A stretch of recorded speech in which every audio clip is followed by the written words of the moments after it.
Hello friends. TI portal tips and tricks में हम जो टीआई पोर्टल के ट्रिक्स है या कुछ टिप्स है तो हम शेयर करते जाएंगे इसमें। तो इसमें आज का ये दूसरा पार्ट है। तो पहले पार्ट में मैंने ब्रेक पॉइंट कैसे यूज़ करते हैं वो बताया था। सेकंड पार्ट है जिसमें जब हम लॉजिक लिखते हैं वो लॉजिक प्रॉपरली दिखना चाहिए। जैसे यहाँ पे है फॉर लूप है, उसके नीचे प्रॉपरली इफ लूप है और प्रॉपरली उसके नीचे लाइन लिखा हुआ है, तो हमको पता चलता है कि इफ के लूप में ये लॉजिक लिखा हुआ है। अगर ये ऐसा नहीं है, अगर मेस है तो वो कैसे मेस वाला प्रॉपरली करे। तो उसके लिए क्या होता है कि जैसे फॉर एग्जांपल एक लाइन मैंने इधर उधर कर दी। ओके, उसके बाद इसको भी थोड़ा सा पीछे इधर उधर खिसका लेता हूँ। ओके, ऐसा लॉजिक है। तो फिर इसको अरेंज कैसे करें?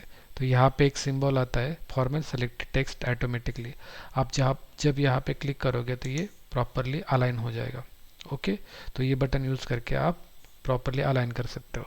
उसके बाद फॉर एग्जांपल मल्टीपल लाइंस जो है आपको कमेंट आउट करनी है, तो आप क्या करोगे, लाइन सेलेक्ट करोगे मल्टीपल लाइन और इस पे क्लिक करोगे तो वो लाइन जो है कमेंट आउट हो जाएगी। अगर उसका कमेंट आउट निकालना है तो आप यहाँ पे जाके कमेंट आउट भी निकाल सकते हो। ये जो सिंबल दी है उसके वो यूज़ करके आप वो कर सकते हो।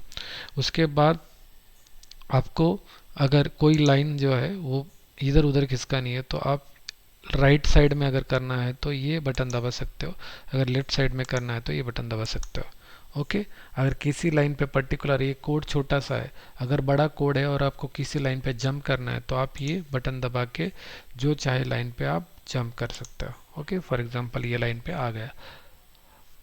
होप ये ट्रिक शायद आपको पता होगी या नहीं होगी, लेकिन ये आपको यूज़फुल होगी। और एक चीज़ है, अगर आप ऑनलाइन मोड में हो और लाइन बाय लाइन आपको चेक करना है कि इस लाइन का पर्टिकुलर इस लाइन का ऑनलाइन वैल्यू क्या है, तो आप ये बटन जो है वो सेलेक्ट करके लाइन बाय लाइन चेक कर सकते हो। सेकंड थिंग, अगर ये ब्लॉक है, एफसी ब्लॉक है और आपको किसी को देना है तो आप क्या कर सकते हो कि ये बटन दबा के एक जनरेट ब्लॉक सोर्स एक सोर्स ब्लॉक जनरेट कर सकते हो और ये सोर्स ब्लॉक जनरेट होके वहाँ पे सेव हो जाएगा और वो आप उसको दे सकते हो और वो जो इंपोर्ट करेगा तो वो उसको डायरेक्टली ब्लॉक रेडीमेड मिल जाएगा। वो कैसे करते हैं वो नेक्स्ट वीडियो में बताऊंगा। ओके, होप आपको समझ में आया होगा। कुछ डाउट है तो कमेंट सेक्शन में पूछ लीजिए और मेरा चैनल सब्सक्राइब कीजिए। Thank you very much.